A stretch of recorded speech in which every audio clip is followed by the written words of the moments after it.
ನಮಸ್ತೆ ವೀಕ್ಷಕರೇ, ಭೀಷ್ಮ ನ್ಯೂಸ್ ಚಾನಲ್ಗೆ ಸ್ವಾಗತ. ಈ ಹಿಂದೆ ಮಂಜಮ್ಮ ಹಾಗೂ ರತ್ನಮ್ಮ ಎಂಬ ಇಬ್ಬರು ಕುರುಡರ ಬಗ್ಗೆ ವರದಿಯನ್ನ ಮಾಡಿದ್ದೆವು. ತುಮಕೂರು ಜಿಲ್ಲೆ ಮಧುಗಿರಿ ತಾಲೂಕಿನ ಡಿವಿಹಳ್ಳಿಯಲ್ಲಿರ್ತಕ್ಕಂಥ ಇವರ ಬಗ್ಗೆ ನಾವು ವರದಿಯನ್ನ ಮಾಡಿದ್ದೆವು. ರಾಜ್ಯದಲ್ಲಿ ಸ್ವರಕಂಠದಿಂದ ಸರಿಗಮಪ ಸೀಸನ್ನಲ್ಲಿ ರಾಜ್ಯದಲ್ಲಿ ತಮ್ಮದೇ ಆದ ಛಾಪನ್ನು ಮೂಡಿಸಿದಂಥ ಇವರು ಸರಿಗಮಪ ಸೀಸನ್ನಲ್ಲಿ ಸ್ಪರ್ಧಿಸಿದರು. ಇವರ ಸ್ವರಕಂಠಕ್ಕೆ, ಇವರ ಹಾಡಿಗೆ ಮೆಚ್ಚುಗೆಯನ್ನು ವ್ಯಕ್ತಪಡಿಸಿದ ನಟ ಜಗ್ಗೇಶ್ ಸರ್ ಅವರು ಇವರ ಜೀವನೋಪಾಯಕ್ಕೆ ಒಂದು ಮನೆಯನ್ನ ಕಟ್ಟಿಸಿಕೊಟ್ಟಿದ್ದರು. ಹಾಗೆ ಇವರ ದಿನನಿತ್ಯದ ಜೀವನಕ್ಕಾಗಿ ಪ್ರತಿ ತಿಂಗಳು ರೇಷನ್ ಅನ್ನು ಕೊಡಿಸುವಂತ ಕೆಲಸವನ್ನ ಕೂಡ ಮಾಡುತ್ತಿದ್ದರು.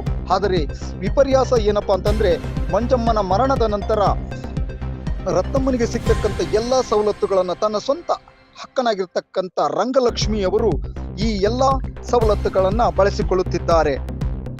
ಬಳಸಿಕೊಳ್ಳುತ್ತಿದ್ದರ ಜೊತೆಯಲ್ಲಿ ರತ್ನಮ್ಮನಿಗೆ ಮಾನಸಿಕವಾಗಿ, ದೈಹಿಕವಾಗಿ ಬಹಳಷ್ಟು ಹಿಂಸೆಯನ್ನ ನೀಡುತ್ತಿದ್ದಾರೆ. ಈ ಹಿಂಸೆಗೆ ತಾಳಲಾರದೆ ರತ್ನಮ್ಮನು ಕಿರುಚಾಟವನ್ನ ಕೇಳಿದಂತ ಸ್ಥಳೀಯರು ಈ ರತ್ನಮ್ಮನನ್ನ ಸರ್ಕಾರಿ ಆಸ್ಪತ್ರೆಯಲ್ಲಿ ದಾಖಲಿಸಿ ಚಿಕಿತ್ಸೆಯನ್ನ ನೀಡುತ್ತಿದ್ದಾರೆ. ವಿಪರ್ಯಾಸ ಏನಪ್ಪಾ ಅಂತಂದ್ರೆ, ಸ್ವಂತ ತನ್ನ ಹಕ್ಕನೆ ಈ ರೀತಿ ಹಿಂಸಿಸುವುದರಿಂದ ರಕ್ಷಿಸುವರೇ ಶಿಕ್ಷಿಸಿದಂತಾಗುತ್ತದೆ. ಇದು ನಿಲ್ಲಬೇಕು ಎಂಬುದೇ ಈ ಭೀಷ್ಮ ನ್ಯೂಸ್ ಚಾನೆಲ್ನ ವರದಿ.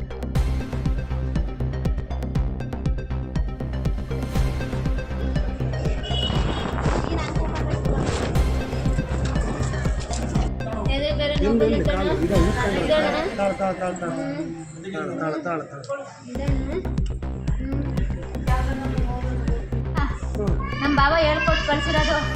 ನಮ್ಮ ಬಾವ ಬೇಲ್ದಾರ್ ಕೆಲ್ಸಕ್ಕೆ ಹೋಗ್ತಾನೆ. ಇನ್ನು ಅವ್ರಪ್ಪ ಇಲ್ಲ, ನಿಮ್ಮಪ್ಪ ಇಲ್ಲ, ಇನ್ನು ಅವ್ಳಿಗೊಬ್ಳಿಗೆ ಏನು ಕಾಸ್ತಿ ಅಂತ ಹೇಳಿ ಫಿಟ್ಟಿಂಗ್ ಇಕ್ಕಿ ಕಳ್ಸಿರೋದು. ಅದಕ್ಕೆ ಶಾಮಿಲು ಊರಿನ ಜನ ಯಾರು ಬರ್ತಿಲ್ಲ. ನಮ್ಮ ಅಣ್ಣ ತಮ್ಮದಿರೇ ಅವಳ ಪರವಾಗಿ ಮಾತಾಡ್ತಾರೆ, ತಿಮ್ಮಣ್ಣ ಅನ್ನೋರು ಅವಳ ಪರವಾಗಿ ಮಾತಾಡ್ತಾರೆ. ನಾನು ಭಾಗ ಕೊಡಲ್ಲ ಅಂತಲೂ ಹೇಳಿಲ್ಲ, ಸೈನ್ ಹಾಕಲ್ಲ ಅಂತಲೂ ಹೇಳಿಲ್ಲ. ಕೋರ್ಟ್ಗೆ ಹೋಗೋಣ ಬರ್ರಿ ಅಂದರೆ ಕೋರ್ಟಿಗೆ ಬರ್ತಿಲ್ಲ. 3 ದಿನಕ್ಕೊಂದ್ಸಲಿ ಬಂದು ಕೇಣಿ ಮಾಡೋದು, ನಾನು ಹೊಡೆಯೋದು ಹಂಗೆ ಮಾಡ್ತಾವ್ರೆ. ಇದಕ್ಕೆಲ್ಲ ನೀವೇ ನನಗೆ ಪರಿಹಾರ ಕೊಡಿಸ್ಬೇಕು. ನಮ್ಮ ಯಜಮಾನರು ಬೈಕ್ ಬಂದಂಗೆ ಬೈದು ಕರ್ಕೊಂಡು ಹೋಗಲೇ ನಿನ್ನ ಹೆಂಡ್ತಿನ ಯಾಕ ಬಿಟ್ಟಿದ್ಯಾ ಇಲ್ಲಿ? ನೋಡಿ ಸರ್, ಜಗ್ಗೇಶ್ ಇವರು ಸರಿಗಮಪಗೆ ಹೋಗಿದ್ರಲ್ಲ, ಹೋದಾಗ ಜಗ್ಗೇಶ್ ಸರ್ ಈಗ ವಾಸ ಇರೋ ಮನೆ ಸರ್, ಅದು ಜಗ್ಗೇಶ್ ಅವರು ಇವ್ರು ನೋಡಿ ಇವ್ರಿಗೆ ಅಂತ ಕಟ್ಸ್ಕೊಟ್ರು ಸರ್.